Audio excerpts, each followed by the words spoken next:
Hallelujah. সত্যি প্রভু মহান, আর তাকে ছাড়া আমরা শূন্য, তাকে ছাড়া আমরা কিছুই না। কিন্তু প্রভু যখন আমাদের শূন্য জীবনে এসেছে তখন আমরা ধন্য হয়েছি। হালেলুয়া। আসুন আমরা পরবর্তী বাণীতে যাই। আমরা প্রভু যীশু খ্রিস্টের তৃতীয় বাণীতে আমরা যাব, যেটি তিনি যোহন লিখিত সুসমাচার তার 19 অধ্যায় 26-27 পদে বলেছেন, হে নারী, ওই দেখো তোমার পুত্র। সে শিষ্যকে কহিলেন, ওই দেখো তোমার মাতা।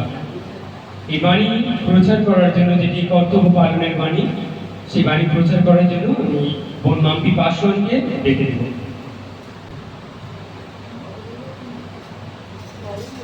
হালেলুয়া।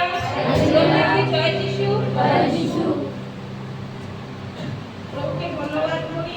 আমি তো অযোগ্য, প্রত্যেকটা মানুষকে প্রভু বাছাই করে, প্রভু গৌরব।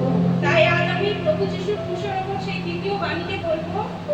যোহন লিখিত সুসমাচার তার 19 অধ্যায় 26 এবং 27 পদ আমরা খুলবো। পেয়েছি সবাই? আমি পড়ছি। যোহন লিখিত সুসমাচার তার 19 অধ্যায় 26 এবং 27 পদে ঈশ্বরের বাক্যে এরূপ লেখা আছে, যিশু মাতাকে দেখিয়া এবং যাহাকে প্রেম করিতেন সেই শিষ্য নিকটে দাঁড়াইয়া আছেন দেখিয়া মাতাকে কহিলেন, হে নারী, ওই দেখো তোমার পুত্র। পরে তিনি সেই শিষ্যকে কহিলেন, ওই দেখো তোমার মাতা। তাহাতে সেই দণ্ড অবধি ওই শিষ্য আপন গৃহে ফিরিয়া গেলেন। প্রভু যিশুর এই যে বাণী, এই বাণীটা একটি মহান বাণী। এই বাণীতে আমরা অনেক কিছু শিখতে পাই। এই বাণী থেকে আমি শুধুমাত্র একটাই জিনিস বলবো, দায়িত্ববোধ। এখানে আমরা দায়িত্ববোধ দেখতে পাই, যেখানে প্রভু যিশু পবিত্র আত্মা দ্বারা পৃথিবীতে এসেছেন। আমরা প্রভু যিশু শিশুকালকে দেখলে সেখানে আমরা দেখতে পাবো যে পবিত্র আত্মা দ্বারা সেই মাতা তাহাকে প্রসব করিয়াছিলেন।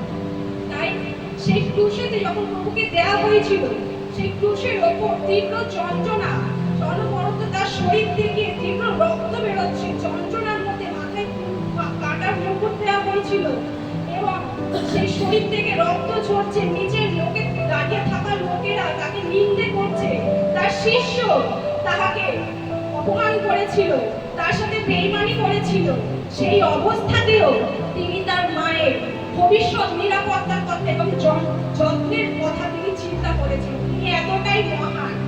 তিনি তো আমাদের আত্মার মুক্তি দিয়েছেন এবং সেই জায়গাটায় তিনি মানবিক সম্পর্কের প্রতি তিনি সম্মান দেখিয়েছেন। তিনি মানুষকে সম্মান করেছেন। তিনি 100% যেরকম ঈশ্বর, 100% তিনি মানুষও ছিলেন। আমাদের গায়ে চিমটি কাটে যতটা ব্যথা হয়, তাহার শরীরেও ততটাই ব্যথা হতো। সেই যন্ত্রণা আমরা শুধুমাত্র অনুভব করলে আমরা জানতেই পারবো যে কি যন্ত্রণা তিনি সহ্য করেছেন। কিন্তু সেই যন্ত্রণাকে ভুলেও তিনি আমাদেরকে ক্ষমা করেছেন এবং সেই প্রেমকে দেখিয়েছেন তাহার মায়ের প্রতি, এবং এমন একজনের হাতে তাকে দিয়ে গেছে যে বৃদ্ধ বয়স পর্যন্ত তাহার দেখাশোনা করতে পারি। আমরা ঈশ্বরের বাক্যে যে বাইবেলে লেখা আছে 10টি আজ্ঞা, ওইখানে আমরা দেখতে পাবো যে মা বাবাকে সমাদর করো, প্রভু ওইখানটায় বলেছে। এবং ক্রুশের ওপর প্রভু সেই বাক্যকে, সেই আজ্ঞাকে সম্পূর্ণভাবে তার মায়ের প্রতি পূর্ণ করেছে। আমি বেশি বলতে পারবো না।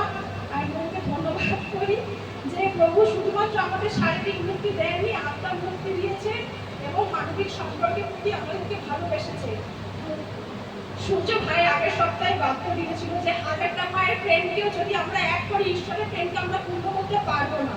তাই আমি প্রভুকে অনেক ধন্যবাদ করি, আমাকে এই জায়গায় দাঁড় করেছে। আমরা বিশ্বাসীরা আমরা বলে থাকি যে আমরা প্রভুর রাজ্যের কাজ করি, মা বাবাকে সময় দিতে পারি না, আমরা ভাই বোনেদের দেখাশোনা করতে পারি না, সন্তানদেরকে সময় দিতে পারি না। কিন্তু প্রভু আমাদেরকে এই শিক্ষা দিচ্ছে যে বিশ্বাসী হওয়ার সত্ত্বেও আমাদের মধ্যে যেন দায়িত্ববোধ থাকে। আমাদের পাশে থাকা বিধবা, অনাথ সন্তান এবং আমাদের যে মা বাবারা আছে তাদের দায়িত্বগুলো আমরা যেন পালন করি। আমরা বিশ্বাসী হওয়ার সত্ত্বেও আমাদের মধ্যে যেন দায়িত্ববোধ থাকে। তাই প্রভুকে আমি অসংখ্য ধন্যবাদ করি। ঈশ্বরের